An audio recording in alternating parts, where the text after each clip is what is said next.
Hey guys, this is Gaming Dano. How's it going? And I hope you're having a wonderful time. In this video, I'll announce the winners of the giveaway at the end of the video, but more importantly, I'll give you 3 tips that should help you to master War Robot and become a better player, as it will be a part of a challenge or video contest that Pixonic will release its rules very soon. If you want to see more tips made by my amazing colleagues, all you have to do is search the tag My War Robot Tip 2021. You will see many videos there, so make sure to check them out if you are interested.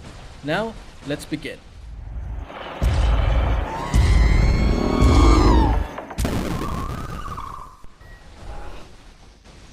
Our first step is going to be build the perfect setup to do the job.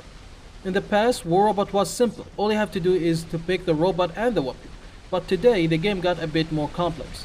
Now we have robots and weapons with special abilities, passive and active modules, pilots with their many skills, and recently we got the drones with many different chips. So how do we build the perfect setup?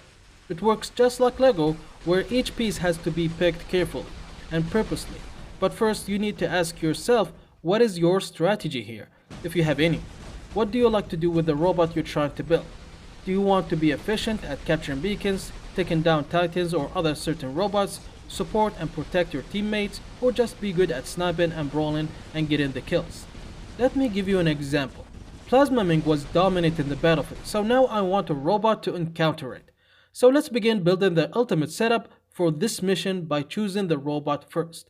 And nothing is better than a robot that's been made to take down titans specifically, and that's Hawk. There are other options of course, but Hawk is the best. Now let's choose the weapons, and since Hawk is squishy when its defense system is not deployed, I want to stay out of Plasma Ming range, so I decided to go with Gus. It bypasses all kind of defense system and it has 800-meter range, so it works perfectly. As for the active and passive modules, one of the weak points of this setup is when you get suppressed or someone get too close to you. For encounter measures, I add the passive anti-control with damage boost modules, and I'm using the active jump module in case of Nightingale tried to get too close and suppress me. But the jump module isn't only for this purpose, it will also allow me to get a better shooting angle and works great with the drone chips that I'll be using. And speaking about the drones, I'll use the glider, which will allow me to use 3 modulative intensifier chips that give me 15% damage boost in total every time I jump.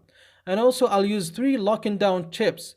One thing that you might know guys, that Hawk's cannon trigger chips effect quickly. So now I can lock down titans when they are approaching me or approaching a beacon or trying to hide behind a structure.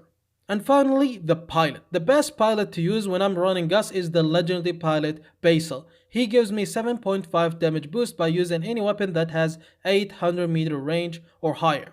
And I added self-healing skills since I'm not using a healing module. Now we are done, and here's the result. So my strategy is first I jump and receive the 15% damage boost, then shoot. After that I activate my Hawk's ability and lock down titans and finish them off with my Hawk's cannon.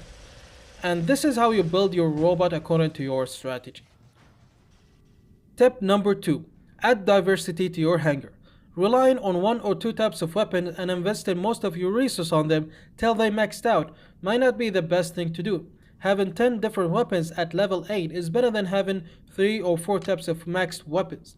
And the same thing applies to robots, especially when Pixonic create events every month where you can get tons of new contents for free. And considering that every now and then, War Robot will receive a balancing update, where some weapons and robots will get buffed and nerfed according to their performance and how they've been used by players in live server. So what works now might not work the same way next update. Adding more weapon choices will help you create more flexible hangar for all times and all situations, and it will be more fun to use. Tip number 3. Use supportive robots more oftenly.